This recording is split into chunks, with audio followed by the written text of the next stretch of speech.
தினமும் காலையிலிருந்து சாயங்காலம் வரைக்கும் தலைமைச் செயலகத்துல எல்லா துறை அதிகாரிகள்ட்டையும் ஆலோசனை மேற்கொண்டு வர முதலமைச்சர் விஜய் இப்போ சில முக்கியமான உத்தரவுகளை உயரதிகாரிகளுக்கு பிறப்பிச்சிருக்காரு. அதாவது, அரசோட எந்த துறை தொடர்பான கான்ட்ராக்ட் வேலைகளா இருந்தாலும் அதுக்கு மந்திரிகள்ல இருந்து ஆபீசர்ஸ் வரைக்கும் கமிஷன் வாங்குறது இங்க ஒரு எழுதப்படாத சட்டமாவே காலங்காலமா இருக்கு.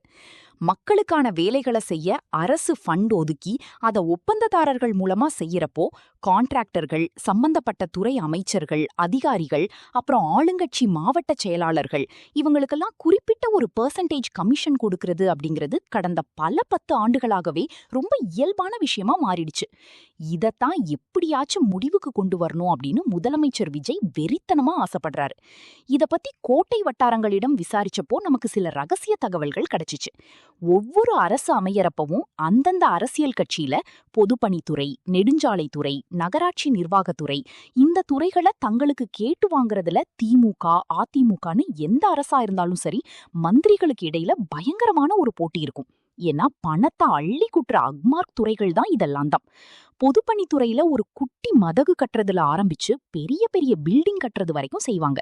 அதாவது மினிமம் 10 லட்சம் ரூபாயிலிருந்து பல நூறு, பல ஆயிரம் கோடி ரூபாய் வரைக்கும் ப்ராஜெக்ட் வேலைகளை ஒப்பந்ததாரர் மூலமா நடக்கும்.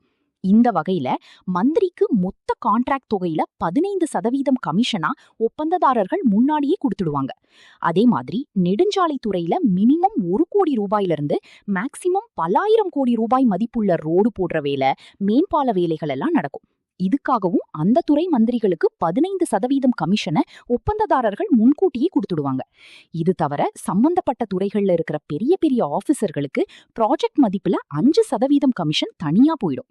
மந்திரிகளுக்கு வழங்கப்படுற இந்த 15% கமிஷனை நிர்வாக வட்டாரத்துல ரொம்ப டீசென்டா ஃபண்ட் அப்படின்னு சொல்றாங்க. அதாவது மினிஸ்டர் ஃபண்ட் அப்படின்னு நினைக்கிறேன். இது எல்லாத்தையும் டாப் டு பாட்டம் நல்லா தெரிஞ்சுக்கிட்ட முதலமைச்சர் விஜய் இந்த முக்கியமான துறை அதிகாரிகளை எல்லாம் கூப்பிட்டு இனிமே எந்த ஒரு கவர்மெண்ட் கான்ட்ராக்ட் வேலைகள்லையும் துறை மந்திரிகளுக்கு 15% கமிஷன் கொடுக்க கூடாது.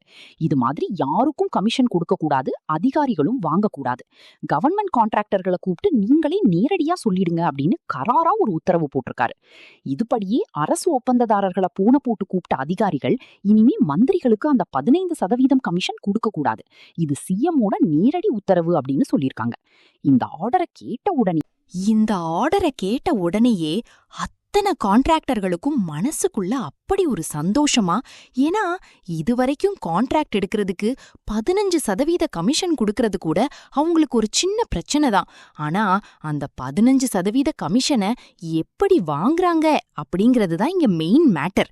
அதாவது ஒரு கான்ட்ராக்டருக்கு வேலை அலாட் பண்றதுக்கு முன்னாடியே அந்த 15% கமிஷன் தொகையை சம்பந்தப்பட்ட அமைச்சர்களுக்கு முன்கூட்டியே கொடுத்தாதான் அவருக்கு அந்த கான்ட்ராக்டை ஒதுக்குவாங்களாம்.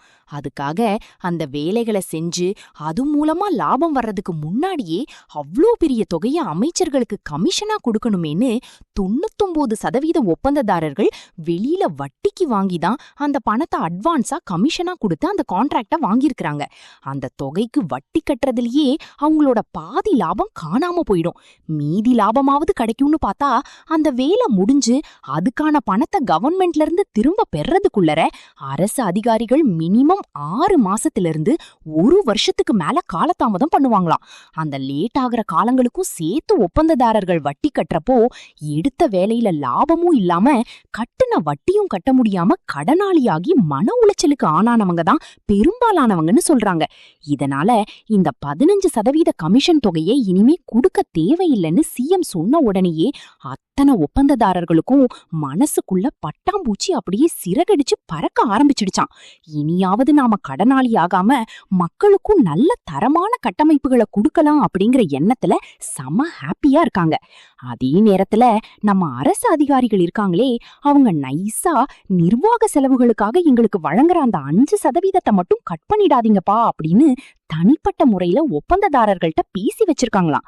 இதன் காரணமா முதலமைச்சர் விஜயோட இந்த மாசான கமிஷன் ஒழிப்பு ஆபரேஷன்ல அரசு அதிகாரிகள் முழு ஒத்துழைப்பு கொடுப்பாங்களா அப்படிங்கிற ஒரு பெரிய கேள்விக்குறி இப்ப எழுந்திருக்கு. எப்படி பார்த்தாலும் சரி, அமைச்சர்கள் மாதிரியே இப்போ அதிகாரிகளும் அக்மார் கண்காணிப்பு வளையத்துக்குள்ளதான் இருக்காங்க அப்படிங்கிற ஒரு எக்ஸ்க்ளூசிவ் தகவலும் போலீஸ் வட்டாரத்துல இருந்து நமக்கு கிடைச்சிருக்கு. ஊழலோட ஆணிவேரான இந்த பெர்சன்டேஜ் கமிஷனை முற்றிலும் ஒழிக்கணும்னு விஜய் நினைக்கிறார். அதிகாரிகள் இதை எந்த அளவுக்கு நீர்மையா கிரவுண்ட்ல இம்ப்ளிமெண்ட் பண்ண போறாங்கன்னு போக போக தான் தெரியும்.